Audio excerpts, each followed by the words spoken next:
Okay folks, welcome back to Rancho Riviera Television. We're going to talk to you about the differences between the three switches, the ignition switches between a 63, a 64, and a 65 Buick Riviera. And yes, there is a difference. So we have our resident expert and CEO, Larry Daisy. Larry, you want to take the folks through this? Hi guys, as you can see we have three NOS switches. NOS being NOS. The operative word there. What we're going to do, a lot of guys call and they want to know how to get the ignition switch out of the dash. We have gone to junkyards to save these cars and they're just pounded with hammers to get the whole switch out. So I'm going to show you how to take a switch, and this goes for each year, 63, 4, and 5. The 65 has start, run, off, and accessories, while the 63 and 4 has start, run, off, accessories, and lock. But they all work the same. The 63 and the 64 has 2 holes, where the 65 has 1 hole. So you're only going to need the original key or a key and a large paper clip from your desk or whatever. So what I like to do is, now pretend this is in a car. We don't want to do one in a car, but this is in the car. This is out of a 65. What you want to do, the only way you can get the switch off, guys, is to remove the cylinder first, and then you back off your ring and your lock screw. So here's where we go. Your imagination is required to be like this is still in the dash. You take your key, you turn it to accessories. To accessories. Take your paper clip, stick it in this hole all the way down, and you will feel a give, push, and you will feel a give.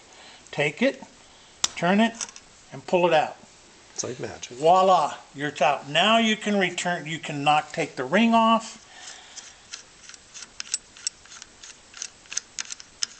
Your light holder, and the ignition switch comes out.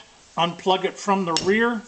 The 63 Riviera will have 6 pins. The 64 and 65 have 5 pins. After you pull it out and clean it, or for whatever reason you wanted to pull it out, the assemble goes the same way. Put it back on. This is all on the dash.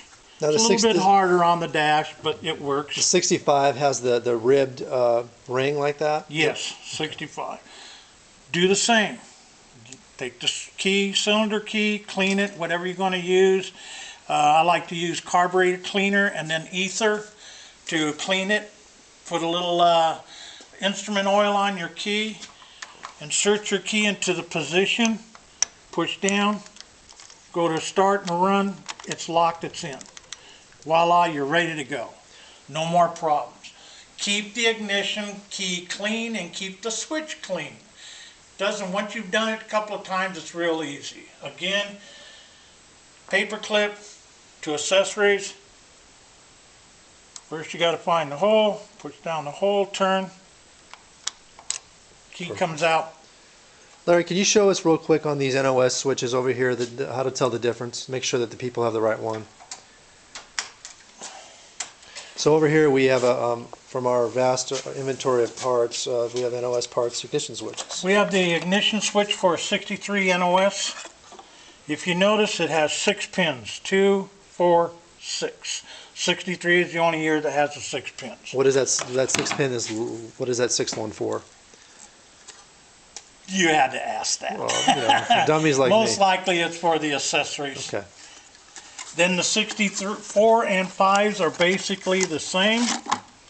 5 flat pins. Keys can be interchangeable, okay, if your lock cylinder will work. Same thing on the 65s. The 65s has the same amount of flat pins. Great. Well, thanks, Larry. Appreciate the education, and we'll look for you on the ranch.